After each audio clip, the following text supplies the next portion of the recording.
different name, different face. But somehow, the same story. The same dynamic. The same ending. You've told yourself it's bad luck. Or that all people are the same. Or that you're just unlucky in love. But psychology has a different explanation. One that's more uncomfortable and far more useful. You're not attracting the wrong people by accident. Your brain is choosing them. Deliberately. Consistently. And mostly, unconsciously. Here is what is actually happening. Your brain builds what psychologists call an internal working model. A blueprint of what relationships look and feel like. Formed almost entirely in childhood. How did the people who were supposed to love you behave? Were they consistent or unpredictable?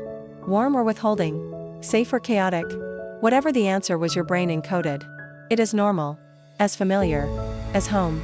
And familiarity, to the brain, feels like safety, even when it isn't.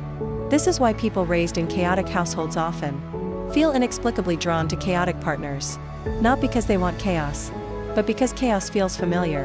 And the brain mistakes familiarity for comfort. This is called attachment theory. This is called attachment theory, developed by psychologist John Bowlby and expanded by Mary Ainsworth. And it explains something that willpower alone cannot. Why smart, self-aware people keep ending up in the same situations despite knowing better. Because the pattern isn't a choice. It's a blueprint. Anxiously attached people, those who learned that love was inconsistent, are drawn to partners who are emotionally unavailable.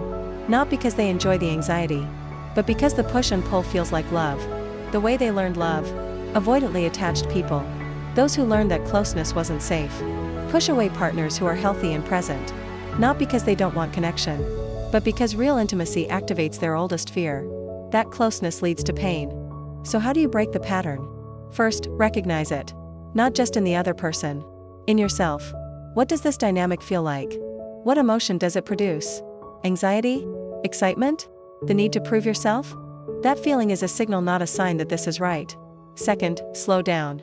The people who are wrong for us often feel intensely right at first. That intensity is often familiarity in disguise. A relationship that feels calm at the beginning is not boring. It is safe. Understand that breaking the pattern requires more than deciding to choose differently. It requires examining the blueprint, understanding where it came from, and sometimes, with the help of a therapist, rewriting it. You are running a program that was written before you were old enough to understand what was being installed. But programs can be rewritten. Now I want to ask you, have you ever noticed yourself attracted to the same type of person over and over? Tell me in the comments. I read every single one. Subscribe, because every week, we go deeper. See you next time.